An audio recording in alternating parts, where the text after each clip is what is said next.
Hello everyone, welcome to Maths Than and I welcome you all to the classes of Political Science. So we were studying contemporary political thinker जिसमें हमने Lenin और माओ के बारे में पढ़ लिया था और अब आज के इस लेक्चर में we have to study about Antonio Gramsci. ठीक है, एंटोनियो ग्राम्सी कौन थे? बेसिकली ये भी मार्क्सिस्ट ट्रेडिशन को फॉलो करने वाले ही एक विचारक थे. ठीक है, इन्होंने भी मार्क्सिज्म को फॉलो किया है, लेकिन अगेन अपने वक्त के हिसाब से, अपने राज्य के हिसाब से, अपने देश को देखते हुए इन्होंने भी कुछ चेंजेस जो है वो मार्क्सिज्म में किए हैं. ठीक है, एंड एंटोनियो ग्राम्सी रिलेट करते हैं एक बहुत ही famous concept that is cultural hegemony का. ठीक है, तो क्या है ये कल्चरल हेजेमनी का कॉन्सेप्ट एंड कौन है ये एंटोनियो ग्राम्सी? चलिए समझते हैं आज के इस लेक्चर में. देखो, first Antonio Gramsci belongs to Italy. ठीक है, और ये एक इटालियन मार्क्सिस्ट है. जैसे कि हमने लेनिन के बारे में जब पढ़ा था तो we got to know that he was leading Marxism and socialism in USSR. ठीक है, similarly when we studied about Mao Zedong we knew that he worked and he followed Marxism for China. And when it comes to Gramsci, Antonio Gramsci was related to Italy.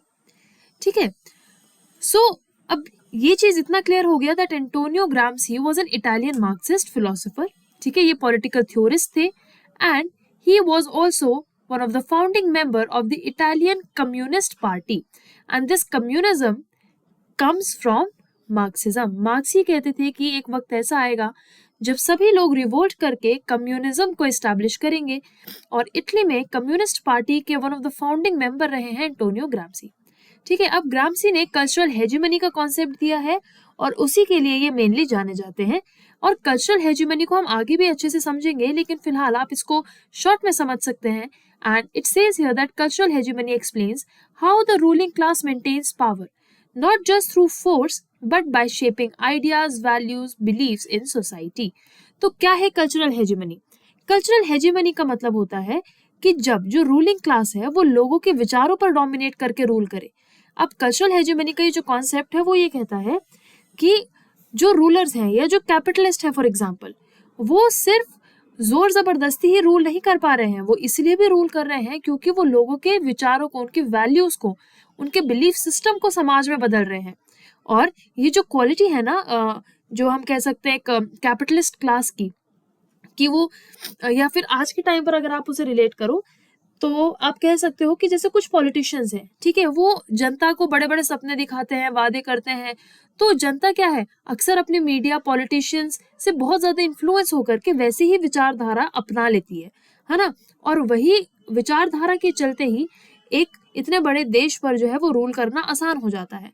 तो वही होता है cultural hegemony का concept भी, जिसमें जो ruling class है वो सिर्फ फोर्स के थ्रू ही रूल नहीं कर रही है, बल्कि वो जो रूलिंग क्लास है वो लोगों के विचारों को भी बदल रही है, लोगों के विचारों को भी इस तरह से शेप कर रही है कि वो रूल कर सके. और ये रूलिंग जो कम्युनिटी है, जो रूलिंग क्लास है, ये सब सिर्फ वो अपने फायदे के लिए कर रहे हैं. जैसे हम कहते हैं ना कि भाई अगर पॉलिटिशियंस में या अलग अलग पार्टीज में कोई किसी तरीके की जो मनमुटाव हो जाए, कोई लड़ाई झगड़ा हो जाए बेसिकली, या कोई बहस हो जाए, तो उसमें पॉलिटिशियंस की अपनी लाइफ को कोई इतना इम्पैक्ट नहीं पड़ेगा जितना एक आम आदमी या फिर आम जनता जो है वो सड़कों पर लड़ाई दंगों के लिए उतर जाती है.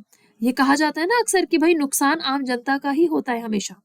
एंड सॉरी, ये जो रूलिंग क्लास है ये हमेशा जो है ना जो एक वर्किंग क्लास है, जो आम जनता है, उनके विचारों को इस तरह से ये लोग मैनिपुलेट कर देते हैं लोगों की थिंकिंग को, कि ये खुद रूलिंग क्लास में रहते हैं. और कहते हैं ना कि पॉलिटिशियन अक्सर आम जनता को भिड़ाने का काम करता है, लड़वाने का काम करते हैं. तो यही एक कल्चरल हेजेमनी के कॉन्सेप्ट से आप इसको रिलेट करो. एंटोनियो ग्राम्सी भी यही कहते हैं कि जो रूलिंग क्लास है ना, ये केवल और केवल फोर्स की वजह से नहीं रूल कर पा रही है. ये रूल इसलिए कर पा रही है क्योंकि ये लोगों के आइडियाज, उनके वैल्यूज, उनकी मान्यताओं को भी इन्फ्लुएंस कर रही है और बहुत ज्यादा प्रभावित कर रही है. ठीक है, सो ये था कल्चरल हेजेमनी का कॉन्सेप्ट. इसको और डिटेल में हम इस लेक्चर में आगे पढ़ेंगे. ठीक है, लेकिन अब एक चीज आपको समझनी होगी कि इटली में फासिज्म था. ठीक है, फासिज्म अंडर मुसोलिनी है ना, बेनिटो मुसोलिनी के अंडर इटली में फासिज्म रिजीम फॉलो हुआ करती थी उस टाइम पर। एंड फासिज्म एक बहुत स्ट्रॉन्ग अथॉरिटेरियन पॉलिटिकल एक आइडियोलॉजी थी, जहां पर बेनिटो मुसोलिनी या फिर जैसे अब जर्मनी में हिटलर थे, उनका मानना था एक्सट्रीम नेशनलिज्म में, है ना, बहुत अत्यधिक राष्ट्रवाद, और उसमें हर एक पर्सन का इन्वॉल्व होना, और अगर कोई अपोज कर रहा है तो उसको अब डायरेक्टली उसके अगेंस्ट अब बहुत ज्यादा फोर्स का इस्तेमाल करे, है ना। तो ये था फासिस्ट रिजीम, जहां पर एक अथॉरिटेरियन गवर्नमेंट का होना और बहुत ज्यादा एक्सट्रीम नेशनलिज्म को प्रमोट किया जाता था, और अगर कोई भी अपोज कर रहा है तो उसके अगेंस्ट बहुत स्ट्रिक्ट एक्शन लिया जाता था। तो इटली में फासिज्म रिजीम चल रही थी, एंड बेनिटो मुसोलिनी ने ग्राम्सी को जेल भिजवा दिया था, इसी वजह से कि वो लोगों को इन्फ्लुएंस कर रहे थे, मे बी कहीं ना कहीं अपने स्टडीज से। और जब वो प्रिजन में थे, जब वो जेल में थे, तब उन्होंने अपना फेमस वर्क प्रिजन नोटबुक्स लिखी थी। ठीक है, सो प्रिजन नोटबुक्स किसकी है, किसकी किताब है? एंटोनियो ग्राम्सी की। आप लोग याद रखेंगे इस चीज को। अब सी, in these writings he emphasized the role of intellectuals, education and culture in maintaining or challenging power structures. तो प्रिजन नोटबुक्स में वो क्या बताते हैं? प्रिजन नोटबुक्स में वो एम्फसाइज करते हैं कि विद्या का, एजुकेशन का, हमारे कल्चर का, ठीक है, या फिर जो इंटेलेक्चुअल लोग हैं, जो बहुत नॉलेजेबल लोग हैं, वो क्या रोल प्ले करते हैं पावर स्ट्रक्चर में, ठीक है, उनका क्या रोल है जब वो, और क्या चैलेंजेस हैं पावर स्ट्रक्चर में जो वो प्ले करते हैं।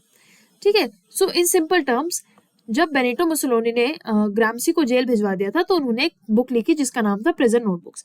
प्रिजन नोटबुक्स में उन्होंने ये एम्फसाइज किया, ये बताया कि किस तरह एक इंसान की, एक व्यक्ति की नॉलेज, उसका कल्चर, और जो एक समाज में इंटेलेक्चुअल लोग हैं, वो किस तरह से पावर स्ट्रक्चर्स को, यानी सरकार को, या फिर जो लोग पावर में है, उनको किस तरह से इन्फ्लुएंस करते हैं। और उनके आइडियाज जो है वो काफी ज्यादा इन्फ्लुएंशियल है in the fields of political science, sociology and cultural studies.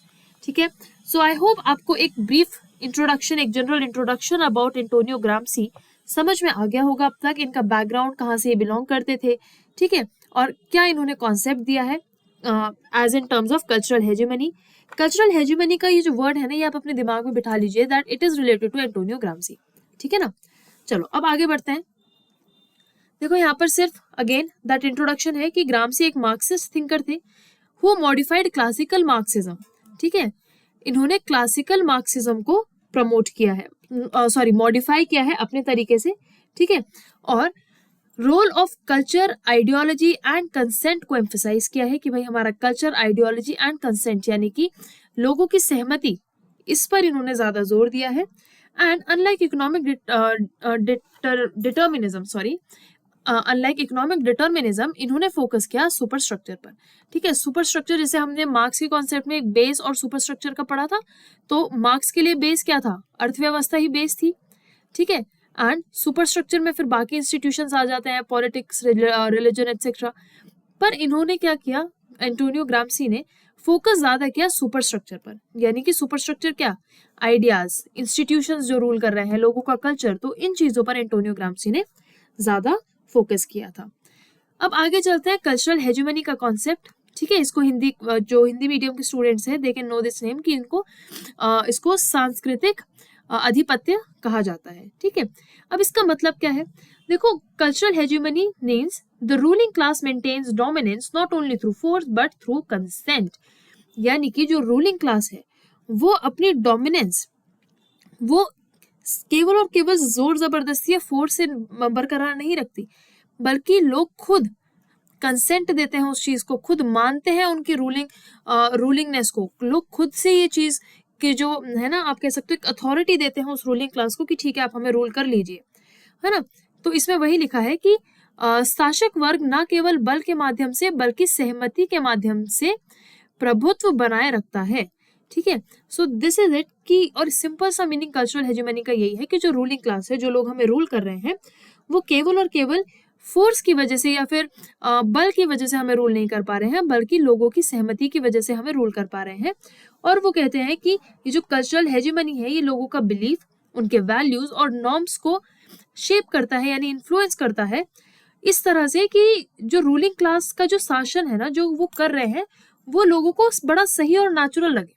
ठीक है, अब जैसे कि अगर आप इसको इंडिया से रिलेट करो और एक ओल्ड इंडिया से, जहाँ पर रीति रिवाज का समय था, उससे रिलेट करो, तो जो वर्ना सिस्टम था, ठीक है, ध्यान से समझना इस बात को। जो वर्ना सिस्टम था तो उसमें एक कैटेगरी थी द सो कॉल्ड अनटचेबल्स। ठीक है, तो जो अनटचेबल्स थे जिनको अपेरेंटली अछूत माना जाता था उस वक्त में, ठीक है, तो लोगों ने जो उस कैटेगरी को बिलोंग करते थे वो मान कर बैठे थे इस चीज को, उन्होंने अपने आप को इस चीज को एक्सेप्ट करवा लिया था कि हाँ यही हमारी लाइफ है, यही हमें करना है। मैक्सिमम लोग कभी अपने लिए आवाज नहीं उठा पाते थे, क्यों? क्योंकि उन्होंने इस चीज को मान्यता दी थी, उन्होंने खुद इस चीज को एक्सेप्ट कर लिया था कि हाँ यही हमारी लाइफ है, यही हमारी वैल्यू है इस समाज में।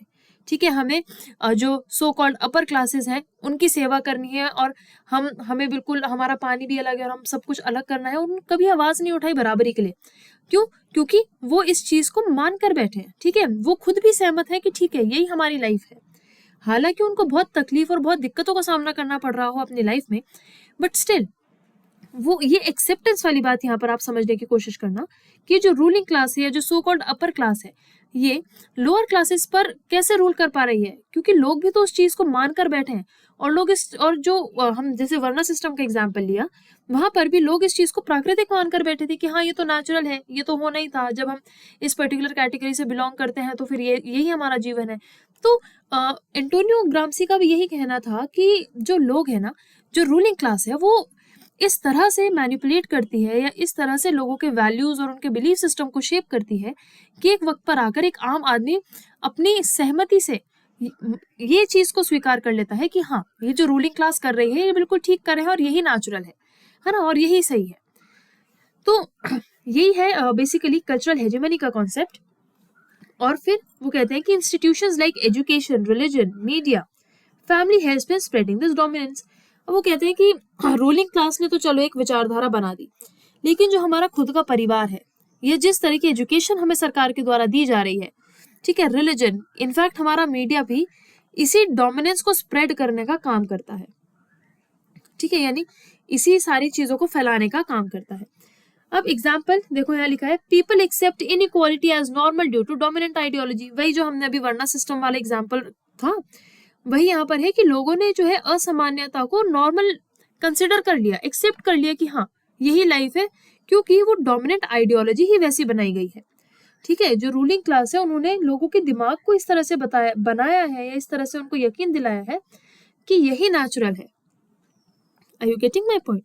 So कल्चरल हेजेमनी का कॉन्सेप्ट समझना हमारे लिए इंपॉर्टेंट था। और कल्चरल हेजेमनी ये कहता है कि जो रूलिंग क्लास है वो अपनी जो डोमिनेंस है वो केवल और केवल बल के भरोसे पर नहीं, बल्कि लोगों की सहमति से इस चीज को वो कर पा रहे हैं, वो रूल कर पा रहे हैं, क्योंकि लोग खुद से सहमत हैं। और फिर अगेन ही सेज कि जो इंस्टीट्यूशन है, जैसे हमारी अपनी फैमिली, हमारा रिलीजन, हमारी मीडिया, ये सभी चीज जो है वो इस डोमिनेंस को स्प्रेड करने का काम करती है।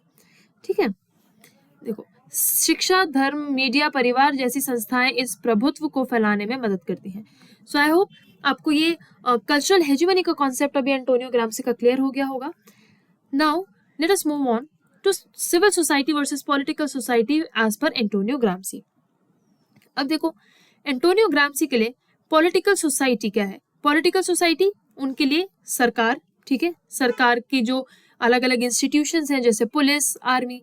अब ये जो पॉलिटिकल सोसाइटी है ना, वो पॉलिटिकल सोसाइटी करती है कोर्शन, यानी लोगों पर एक तरह से जोर जबरदस्ती अपना पावर का यूज करना, अपनी फोर्स का यूज करना। ठीक है, देखो बलपूर्वक शासन करते हैं। ठीक है, जो गवर्नमेंट है उनके पास अथॉरिटीज हैं, पावर्स हैं। ठीक है, सिमिलरली जैसे पुलिस हो गई, आर्मी हो गई सॉरी, तो ये ऑफिशियल्स जो हैं ये रूल करते हैं, शासन करते हैं, किसके द्वारा? कोर्शन के द्वारा। ठीक है, कोर्शन मीन्स बल, force. And civil society, civil society जैसे स्कूल्स, मीडिया, चर्च, ये रूल करते हैं हमारे कंसेंट से, यानी ये सहमति से शासन कर रहे हैं। जो हमें मंदिर ने, जो हमारे मस्जिद ने, जो हमारे चर्च ने हमें समझा दिया, वही हमारे लिए क्या हो जाता है, हम उसको एक्सेप्ट करते हैं बिना किसी सवाल जवाब के, इजंट इट? फिर मीडिया, मीडिया पर भी आजकल हम कहते हैं कि भाई मीडिया जो है वो बहुत ज्यादा करप्ट हो गई है, मीडिया बहुत ज्यादा इनटॉलरेंट हो गई है, या मीडिया बहुत ज्यादा बायस है आज के टाइम में। ठीक है, ये सारी चीजें ऐसी हैं जो आप अक्सर सुनते भी होंगे अपने रोजमर्रा की लाइफ में। तो मीडिया भी लोगों के दिमाग पर, या फिर आप कह सकते हो लोगों की एक विचारधारा को शेप करने में एक बहुत बड़ा रोल प्ले करती है। सिमिलरली स्कूल्स में बच्चों को जिस तरह की एजुकेशन दी जाएगी बचपन से जब से वो बड़ा होता है धीरे धीरे ग्रेड बाय ग्रेड, तो बच्चा जो एजुकेशन सीख रहा है वही उसके दिमाग में इम्बाइब हो जाएगा, राइट। तो ग्रामसी ने 2 टाइप की सोसाइटीज बताई, civil society and political society. Political society जो पॉलिटिकल इंस्टीट्यूशन से रिलेट करती है, जैसे कि your government, police, army etcetera. Civil society जैसे कि जो सिविलियन सिटीजन से रिलेटेड जो इंस्टीट्यूशंस हैं, जैसे कि school, media and what else, हमारे church, or temples, or mosques. तो ये जो है ये हमारी सहमति से रूल करते हैं, हम खुद वहां पर जाते हैं, उनकी बातें सुनते हैं, उनकी बातों को एक्सेप्ट कर लेते हैं। तो ग्रामसी क्या एम्फसाइज करते हैं, Gramsci emphasize that power is maintained mainly through civil society. और वो ये कहते हैं, ग्रामसी ने एम्फसाइज किया कि जो पावर है ना वो मेनली सिविल सोसाइटी के द्वारा मेंटेन की जाती है, यानी मीडिया के थ्रू लोगों को इतना ज्यादा इन्फ्लुएंस किया जाता है, ठीक है, रिलीजन के थ्रू, धर्म के बेसिस पर लोगों को बहुत ज्यादा, आपने सुना भी होगा ब्रिटिशर्स भी डिवाइड एंड रूल का काम करते थे, है ना, हिंदू मुस्लिम में लोगों को बांट दो एंड देन क्या करो, दंगे करवा दो। तो वो आइडियोलॉजी क्या है, बेसिकली वो एक सिविल आइडियोलॉजी है जहां पर आप लोगों को उनके जो इमोशनल सेंटिमेंट्स है आप उनको ट्रिगर कर दो और लोग एक दूसरे के अगेंस्ट होकर आपस में ही लड़ भिड़ जाए, ठीक है। तो फिर उससे क्या होता है कि जो देश के और बड़े मुद्दे हैं जैसे अनएम्प्लॉयमेंट हो गया, ठीक है, या फिर कहीं पर कोई टेरिटोरियल क्लैशेस चल रहे हैं, वो सबसे तो जनता का दिमाग हट जाता है और कहाँ आ जाता है, बस एक दूसरे की लड़ाई में, या फिर आप कह लो जो भी आप कह सकते हो जो भी सिविलियन रिलेटेड जो चीजें हैं। तो ग्रामसी भी यही कहते हैं कि जो पावर है ना, ये जो रूलर्स होते हैं ये इतने स्मार्ट होते हैं कि ये अपने अपने मतलब एक तरह से लोगों को इन्फ्लुएंस करते हैं विचारधारा से, अपने आइडियोलॉजी से अपने आप को पावर में रखने के लिए ये लोग आम जनता को इतना ज्यादा प्रभावित कर देते हैं कि लोग फिर सरकार को क्वेश्चन करना ही भूल जाती है और एक्सेप्ट कर लेती है जो मीडिया में या जो सारी चीजें दिखाई जाती हैं। और देन ग्रामसी कहते हैं कि सिविल सोसाइटी जो है ना, खास करके मीडिया हो गया, हमारा रिलीजन हो गया, ये हमारे स्कूल्स इंस्टीट्यूशंस हो गए, ये ज्यादा रोल प्ले करते हैं पावर के लिए, ठीक है। तो राजनीतिक समाज क्या है, सरकार, पुलिस, सेना, ठीक है, बलपूर्वक जो शासन करते हैं। नागरिक समाज कौन सा होता है, जो सिटीजन सिविलियन से रिलेटेड है, जैसे स्कूल, मीडिया, चर्च। अब ये लोग लोगों की सहमति से, यानी लोग खुद एक्सेप्ट करते हैं इनकी विचारधारा को और फिर उसको फॉलो करते हैं। तो ग्रामसी ने इस बात पर जोर दिया कि सत्ता मुख्य रूप से नागरिक समाज के माध्यम से बनी रहती है, ठीक है। पॉलिटिशियंस भी किस चीज का ज्यादा यूज करते हैं आजकल, you can see that India has become one of the most religiously intolerant country in the world, है ना, पहले तो ऐसा नहीं था। देन तो ये जो चीजें है ना बेटा, ये बहुत ही पॉलिटिकली यूज की जाती है ताकि लोगों की विचारधारा को चेंज किया जा सके, और यही होता है एंटोनियो ग्रामसी का कल्चरल हेजेमनी का कॉन्सेप्ट, जिसको आज हम पढ़ रहे हैं। तो ये चीज समझ में आई, civil society versus political society Antonio Gramsci के लिए क्या है। Now let us move on to war of position versus war of manoeuvre. अब क्या है ये war of position versus war of manoeuvre. War का मतलब तो आप सबको पता है, एक जंग, ठीक है। अब वॉर ऑफ मैनोवर मतलब डायरेक्ट रेवोल्यूशन करना, यानी डायरेक्ट क्रांति लाना, विरोध करना उस सरकार के लिए जो पावर में इस वक्त है, ठीक है। तो डायरेक्ट एक रेवोल्यूशन छेड़ दें उसको बोलते हैं वॉर ऑफ मैनोवर, ठीक है। जैसे कि बोल्शेविक रेवोल्यूशन हुआ था, डायरेक्ट सरकार के अगेंस्ट जो उस टाइम पर रूलर्स थे, ज़ारिस्ट रशिया को जो रूल कर रहे थे, डायरेक्ट उनके अगेंस्ट एक विरोध करना और फिर पूरे देश की जनता जो है वो विरोध में आ जाए उस चीज की, ठीक है। तो वो होता है war of manoeuvre. War of position Antonio Gramsci ने बोला कि स्लो आइडियोलॉजिकल स्ट्रगल है विद इन सिविल सोसाइटी, यानी कि हमारे नागरिक समाज में धीरे धीरे जो विचारधाराओं को जो बदलने का जो स्ट्रगल है वो होता है वॉर ऑफ पोजिशन, ठीक है। तो आप वॉर ऑफ मैनोवर मतलब डायरेक्ट एक तो भाई भड़क के जो एक जनता विद्रोह में आ जाती है, जैसे कि अभी फार्म लॉज पर हुआ था, है ना, 3 फार्म लॉज आए थे, ठीक है। एंड लोगों ने जब उसके बारे में जब और डिटेल में स्टडी किया तो उनको लगा कि भाई ये चीज हमारे लिए ठीक नहीं है, तो उन्होंने डायरेक्ट रेवोल्यूशन, डायरेक्ट विरोध किया इस चीज का, धरने दिए, है ना। तो वो हो गया war of मैनोवर। But war of position क्या होता है, जो लोगों के विचारधारा को धीरे धीरे चेंज करे। आइडियोलॉजिकल स्ट्रगल होता है, बेसिकली विचारधाराओं का एक स्ट्रगल होता है जो सिविल सोसाइटी के अंदर ही डेवलप किया जाता है, ठीक है, अंडरस्टूड। अब एंटोनियो ग्राम्सी क्या कहते हैं कि एडवांस सोसाइटीज में revolution requires war of position.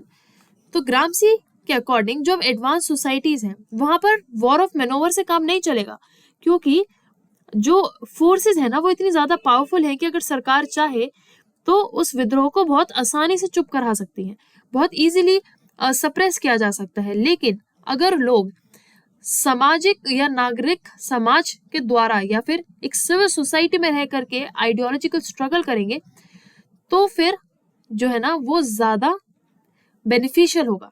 And वो कहते हैं कि अगर क्रांति लानी है तो क्रांति लाने के लिए वॉर ऑफ पोजीशन ज्यादा इंपॉर्टेंट है। आप लोगों की विचारधाराओं को बदलने की कोशिश करो, ना कि डायरेक्ट विरोध करने की। अंडरस्टूड? तो उन्नत समाजों में क्रांति के लिए स्थिति के युद्ध की आवश्यकता होती है। ठीक है, और ये आपका basically it deals with your ideas and which we also called as लोगों की विचारधाराओं को बदलना। Clear? Then after war of position versus war of manoeuvre, let us move on to organic intellectuals. अब ये क्या कॉन्सेप्ट है ग्राम्सी का? देखो, ग्राम्सी कहते हैं कि हर क्लास जो है वो अपने खुद के इंटेलेक्चुअल्स डेवलप करता है। इंटेलेक्चुअल्स मतलब क्या होता है? इंटेलेक्चुअल्स का बेसिकली नॉलेजेबल पर्संस। ठीक है,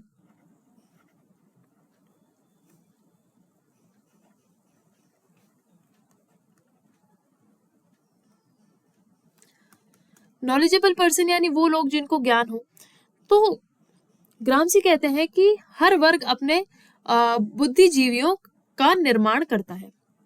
ठीक है, अब आगे, organic individuals emerge from with in the working class and spread class consciousness. अब वो बोलते हैं कि जो ऑर्गेनिक इंडिविजुअल होते हैं ना ये वर्किंग क्लास से ही आते हैं और फिर ये क्लास कॉन्शियसनेस यानी वर्ग चेतना को फैलाने का काम करते हैं, यानी क्लास कॉन्शियसनेस, क्लास के बारे में अवेयर करते हैं कि भाई वी आर गेटिंग डिस्क्रिमिनेटेड। तो फिर वो बाकी के जो लोग हैं उस सिमिलर क्लास के, उनको अवेयर करने का काम करते हैं। तो बहुत सिंपल सा कॉन्सेप्ट है ऑर्गेनिक इंटेलेक्चुअल्स का। In very very simple terms, organic intellectuals वो ज्ञानी लोग होते हैं जो एक पर्टिकुलर क्लास से ही आते हैं और उनको ये चीज की समझ आ जाती है कि मे बी हमारे साथ किसी ना किसी तरह की डिस्क्रिमिनेशन हो रही है। तो फिर वो क्या करते हैं कि वो क्लास कॉन्शियसनेस यानी लोगों में, बाकी के लोगों में वर्ग चेतना को डेवलप करते हैं, उनको कॉन्शियस करवाते हैं कि भाई हमारे लिए हमारा जो ये हमारे एक पर्टिकुलर ग्रुप है या जो हमारी क्लास है, हमारे साथ क्या चीजें सही है हो रही हैं, क्या चीजें गलत हो रही है और किन चीजों के लिए हमें विरोध करना है। तो वो क्लास कॉन्शियसनेस डेवलप करने का काम जो है वो कौन करता है? ऑर्गेनिक इंटेलेक्चुअल्स करते हैं। और ये ऑर्गेनिक इंटेलेक्चुअल्स कहाँ से आते हैं? ये अपने ही ग्रुप से, within the working class ही ये लोग आते हैं। ठीक है, एंड वो फिर क्या करता है? विरोध करता है और डोमिनेंट आइडियोलॉजी, ठीक है, यानी जो प्रमुख विचारधारा जो होती है उसको फिर चैलेंज करते हैं, उसको चुनौती देते हैं एंड देन अपने अधिकारों की बात करते हैं। ठीक है, सो आई होप आपको ऑर्गेनिक इंटेलेक्चुअल का जो कॉन्सेप्ट है समझ में आ गया होगा। It is not very difficult, ठीक है, वेरी इजी टू अंडरस्टैंड पर से, nothing very complicated in this. सिर्फ ऑर्गेनिक इंटेलेक्चुअल से आप इतना याद रखेंगे कि एंटोनियो ग्राम्सी ने ऑर्गेनिक इंटेलेक्चुअल्स का एक कॉन्सेप्ट दिया था जिसमें वो कहते हैं कि भाई हर क्लास जो है वो अपने इंटेलेक्चुअल्स का निर्माण करता है। ठीक है, और ये जो ऑर्गेनिक इंटेलेक्चुअल्स होते हैं ये वर्किंग क्लास से ही आते हैं, लेकिन बस क्योंकि थोड़े से नॉलेजेबल ज्यादा होते हैं, ज्यादा केपेबल होते हैं, तो ये बाकी के जो लोग हैं, सेम ग्रुप के जो बाकी के लोग हैं, उनको अवेयर करने का काम करते हैं और क्लास कॉन्शियसनेस उनमें डेवलप करते हैं। और फिर वो सबके साथ में मिलकर जो डोमिनेंट आइडियोलॉजी होती है, उस टाइम की प्रमुख जो विचारधारा होती है, उसको चैलेंज करते हैं। ठीक है, सो दैट इज इट। ठीक है ना, वे प्रमुख विचारधारा को चुनौती देते हैं। ठीक है ना, तो यही है ऑर्गेनिक इंटेलेक्चुअल्स एज पर एंटोनियो ग्राम्सी। देन नेक्स्ट आता है उनका रोल ऑफ पार्टी। अब क्योंकि जब हमने इंट्रोडक्शन पढ़ा था ग्राम्सी का, तो वहां पर हमने पढ़ा था कि एंटोनियो ग्राम्सी जो है वो इटालियन कम्युनिस्ट पार्टी के फाउंडिंग मेंबर रहे हैं। तो अब उनके लिए एक पार्टी का क्या रोल होना चाहिए, चलो पढ़ते हैं। वो कहते हैं कि political party acts as a modern prince. अब ये जो प्रिंस वाला जो कॉन्सेप्ट है ना, ये निकोलो मैकियावेली ने दिया था। ठीक है, मैकियावेली जो पॉलिटिकल थिंकर हैं, इनको मतलब इन जो कौटिल्य है ना, कौटिल्य को एक्चुअली इंडियन मैकियावेली भी कहा जाता है क्योंकि इन्होंने रियलिज्म का कॉन्सेप्ट दिया था। ठीक है, क्योंकि अभी तक तो जो थिंकर्स आ रहे थे जैसे प्लेटो, एरिस्टोटल, ये सारे बड़ी ही आइडियलिस्ट एक थिंकिंग रखते थे। ऑल्दो एरिस्टोटल ने काफी रियलिज्म की भी बात करी है, लेकिन जो फर्स्ट रियलिस्ट थिंकर जिनको माना जाता है वो है मैकियावेली। और वो बोलते हैं everything is fair in love and war, है ना, कि भाई अगर एक राज्य को अपने लोगों की बेहतरी करनी है तो उसे जो चीजें अपनानी पड़े, जो नीति अपनानी पड़े, वो फेयर मानी जाएगी। तो बेसिकली पॉलिटिकल पार्टी एक मॉडर्न प्रिंस की तरह ही काम करती है। बेसिकली प्रिंस जो है ना, निकोलो मैकियावेली ने प्रिंस का आइडिया दिया था कि भाई ये शासक होता है, ये रूलर होता है, और एक रूलर को क्या करना चाहिए अपने देश और देशवासियों के लिए, वो सारी चीज निकोलो मैकियावेली ने डिस्क्राइब करी थी। ठीक है, उनका फेमस वर्क जो है वो भी प्रिंस ही है, उसका टाइटल भी। तो ग्रामसी कहते हैं कि पॉलिटिकल पार्टी एक मॉडर्न प्रिंस की तरह काम करेगी, ठीक है, और वो लोगों को ऑर्गेनाइज करेगी और आइडियोलॉजिकल स्ट्रगल को आगे लेकर के जाएगी। Meaning what? देखो, अभी तक हमने जब लेनिन को पढ़ा, माओ जेडोंग को पढ़ा, या फिर अब हम जब एंटोनियो ग्रामसी को पढ़ रहे हैं, तो ये तीनों ही मार्क्सिस्ट ट्रेडिशन के थिंकर्स हैं। ठीक है, इन्होंने समकालीन वक्त में क्या किया है, मार्क्सिस्ट की आइडियोलॉजी को अपनाया है और अपने अपने कंट्री, अपने अपने सिचुएशंस के हिसाब से उसमें चेंजेस किए हैं। ठीक है, तो अब तीनों ही थिंकर्स जो हैं, चाहे लेनिन हो गए, माओ या फिर ग्रामसी, इन तीनों ने ही पार्टीज को ऑर्गेनाइज किया। और पॉलिटिकल पार्टी का जो रोल है वो बहुत ज्यादा इंपॉर्टेंट माना जाता है, क्योंकि अगेन ग्रामसी भी कहते हैं कि जो पॉलिटिकल पार्टी है वही लोगों को ऑर्गेनाइज कर सकती है, वही लोगों को इन्फ्लुएंस कर सकती है, और लोगों को उनके आइडियाज, बिलीव्स और वैल्यूज को बदलने में एक पार्टी ही हेल्प करेगी। जैसे कि लेनिन ने क्या कॉन्सेप्ट दिया था, Vanguard of the proletariat, right.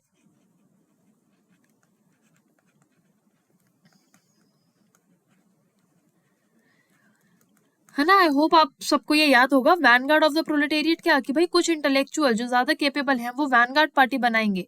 ठीक है, तो पार्टी का जो रोल है काफी ज्यादा इंपॉर्टेंट है ग्रामसी के लिए भी, इसमें कुछ कॉम्प्लिकेटेड नहीं है बच्चों। ठीक है, वेरी इजी टू अंडरस्टैंड कि पॉलिटिकल पार्टी का क्या रोल होना चाहिए। ग्रामसी के लिए भी पॉलिटिकल पार्टी बहुत इंपॉर्टेंट है। और हाँ, अगर कहीं ये टर्म आप देखो कि कौन से विचारक ने पॉलिटिकल पार्टी को एक मॉडर्न प्रिंस की तरह माना, तो फिर आपको एंटोनियो ग्रामसी वाले ऑप्शन पर टिक करना है। एंड देन ये कि ये मासेस को ऑर्गेनाइज करता है और एक आइडियोलॉजिकल स्ट्रगल को आगे लेकर के जाता है। ठीक है, तो ये था रोल ऑफ पार्टी। अब कुछ प्रीवियस ईयर क्वेश्चंस को हम सॉल्व करेंगे, and these previous year questions will be related to Lenin, Mao and Gramsci. ठीक है, क्योंकि पिछले लेक्चर में हम लेनिन और माओ को तो डिस्कस कर चुके थे और अब हमने ग्रामसी को पढ़ लिया, और तीनों ही क्या थे, मार्क्सिस्ट थे। तो अब कुछ प्रीवियस ईयर क्वेश्चंस देखते हैं किस टाइप के क्वेश्चंस आए हैं, वी विल सी कि आप उनको आंसर कर पा रहे हो या नहीं। The first question, लेनिन्स concept of the Vanguard party implies. Lenin के अग्रणी दल वैनगार्ड पार्टी का अर्थ क्या है, या अर्थ है आगे। C, option number 1, rule of peasants, किसानों का शासन। क्या वैनगार्ड पार्टी किसानों के लिए थी? मतलब क्या लेनिन ने किसानों के रिवोल्ट की बात करी थी? बिल्कुल भी नहीं, है ना, क्योंकि भाई ये तो यूएसएसआर में था ही नहीं।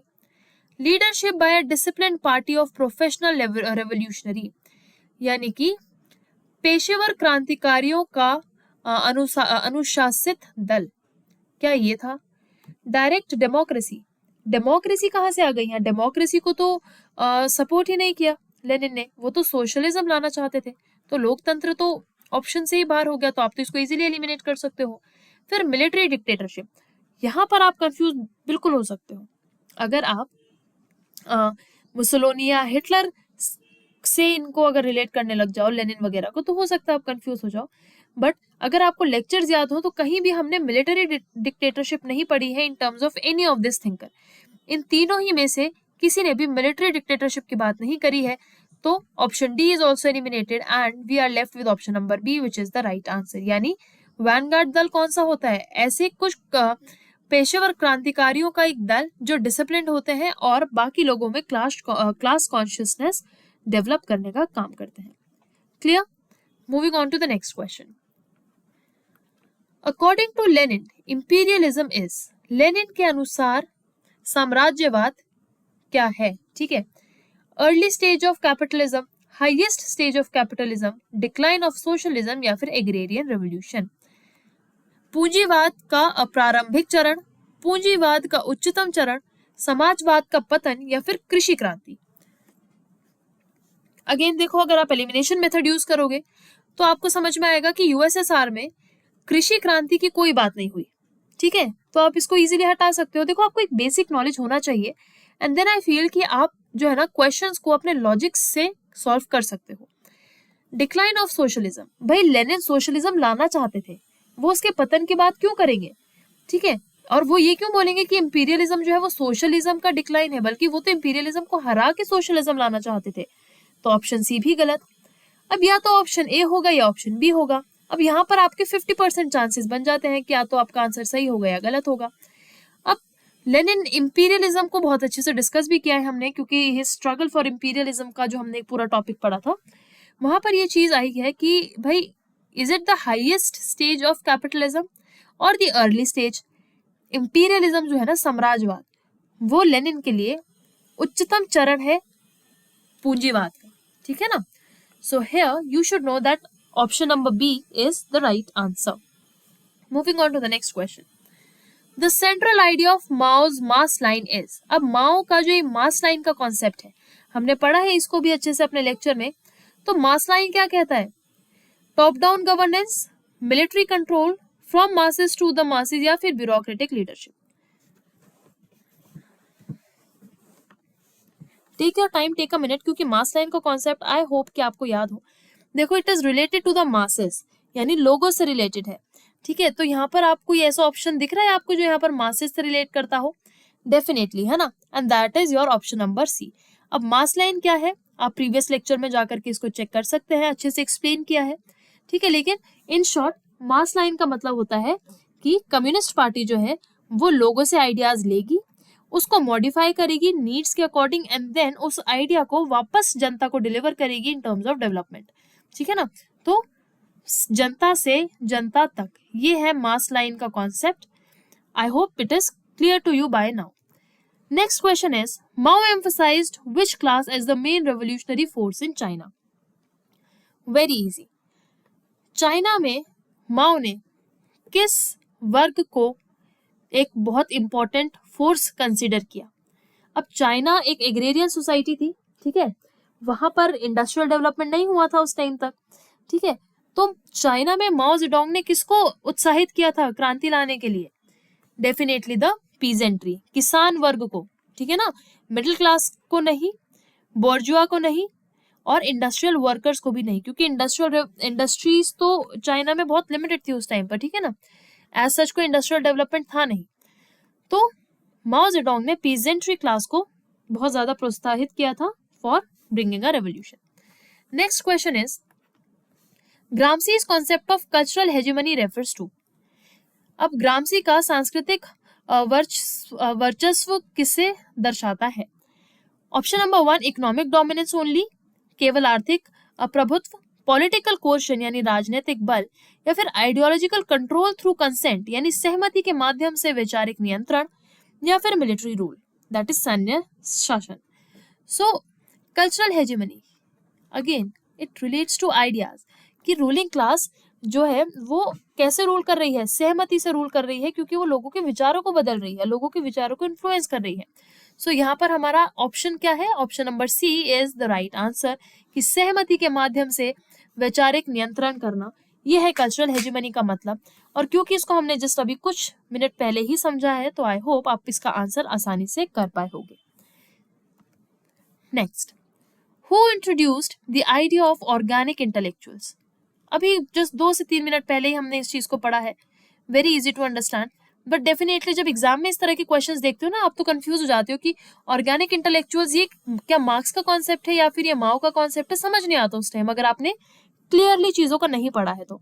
But now for sure you know कि ऑर्गेनिक इंटेलेक्चुअल्स का ये जो कॉन्सेप्ट था, ये किसने दिया था? It was given by Antonio Gramsci. Now one assertion and reason based question has also been asked previously in the exam. क्या है वो? कि Gramsci emphasized civil society over political society. तो भाई assertion जो हमने चीज को कंसीडर किया वो क्या है कि ग्राम्सी ने सिविल सोसाइटी को पॉलिटिकल सोसाइटी से ज्यादा अहमियत दी। करेक्ट। क्यों दी? क्या रीजन है उसका? Because power is maintain mainly through consent rather than coercion. क्यों दी? क्योंकि ग्रामसी का क्या मानना था कि जो सहमति है, लोगों की सहमति ज्यादा मैटर करती है बल से। क्या ये रीजन सही है? Think and just try to think. भाई असर्शन क्या है? क्या माना हमने कि ग्रामसी ने सिविल सोसाइटी को पॉलिटिकल सोसाइटी से ज्यादा अहमियत दी। क्यों दी? किस वजह से दी? उसका रीजन क्या ये सही लिखा है यहाँ पर कि power is maintain mainly through consent rather than question, कि पावर सहमति से ज्यादा जो है वो बैलेंस होती है, ना कि बल से। See this is absolutely the correct reason and the answer to this question is option number A, both A and R true and R is correct explanation. ठीक है, now the next question, which of the following are correct? इनमें से कौन से सही हैं? सबसे पहला, Lenin emphasized party discipline, Mao focused on peasants and Gramsci ignored culture. अब आपको ना सही स्टेटमेंट बतानी है, you have to tell the correct statement है। सबसे पहला, लेनिन ने पार्टी डिसिप्लिन पे फोकस किया। यस, बिल्कुल किया। उनके लिए पार्टी जो थी, जो रोल ऑफ पार्टी था वो काफी ज्यादा इंपॉर्टेंट था। ठीक है, क्या माओ ने पीजेंट्स पर फोकस किया? एब्सोल्युटली, किसान वर्ग पर उन्होंने फोकस किया। क्या ग्रामसी ने कल्चर को इग्नोर किया? सी दिस इज नॉट राइट। क्यों? क्योंकि उन्होंने तो कल्चरल हेजिमनी का कॉन्सेप्ट दिया है, तो कल्चर तो उनके लिए मेन चीज थी। लोगों के बिलीव्स, वैल्यू सिस्टम, लोगों की विचारधारा ग्रामसी के लिए एक मेन पॉइंट था, जहां पर जिसके थ्रू जो है वो कहते हैं कि लोग रूल कर पाते हैं। ठीक है, और जो रूल हो रहे हैं वो अपनी सहमति देते हैं, तो इग्नोर नहीं किया है। ठीक है, तो ये स्टेटमेंट गलत है, हमें बतानी है कौन सी सही है। So option 1 and 2, that is option A, is the right answer here. So I hope this lecture of contemporary political thinker, जहां पर 3 हमने जो है अभी तक पढ़े हैं थिंकर्स, लेनिन, माओ एंड ग्रामसी, ये तीनों ही आपको क्लियर हुए होंगे। And after solving the previous year question, I assume that by now you know that what you have to study specifically for your exam. I hope the lecture is understandable to you, and all the best everyone. Thank you. The lecture is over from my side.